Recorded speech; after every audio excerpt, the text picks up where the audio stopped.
Qayerdan oldingiz 1 milliard? Uyda bormidi 1 milliard? Yo'q, albatta yo'q. Bekorchilik deydi-yu videolarda. 8 ming, salkam 70 ming dollar ishlatdi Nigina.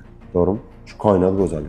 To'g'ri. Mana O'zbekistonlik koinot go'zali, ya'ni Miss Universe O'zbekiston deb e'lon qilishdi. Voy, hozir eslasam bori salkam infarkt bo'lishimga sal qolgandi o'shanda. Juda ham qiyin vaziyatda edim.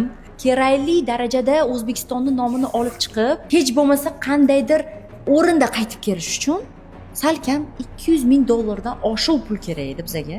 Hamma joyga qo'limdan kelgancha murojaat qilib ko'rishga harakat qildim. Xullas hech kim yordam bermadi. Hamma yilning oxiri yordam bera olmaymiz deb bahona qilishdi o'shanda. O'tirishim qoluvdi orzuyimdan voz kechib. Yoki bu vaziyatda o'zimni qo'lga olib qanaydir chiqishga to'g'ri keldi.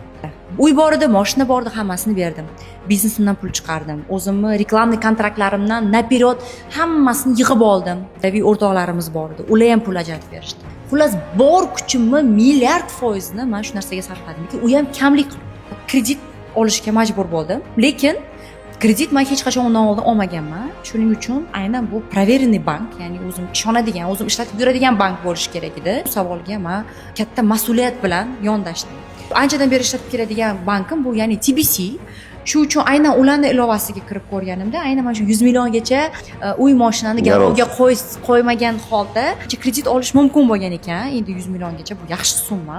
Anketaga o'xshagan narsa to'ldirib ko'rib, kichkinagina, qisqagina aynan siz qancha kredit ola bilishingiz mumkinligini hisoblab chiqishingiz mumkin ekan. Mana hech narsa ketmaydi. Hisoblab ko'ringchi, o'zi qancha kredit shu menga qanaqadir foydasi tegarmagan yo'qmi degan maqsadda to'ldirib ko'rdim. 1 minut ham o'tmasdan menga javob keldi. 65 million so'm olib bilarkanim. Juda ham xursand bo'ldim, chunki u payt har bir so'm men uchun juda ham muhim edi. Hech narsani o'ylamasdan srazu rasmiylashtirishga tushdim va meni kartamga 65 million so'm tushdi. Bu qo'ldan men bemalol koinot go'zaliga ketishim uchun kerakli ishlarimni hal qilib bildim.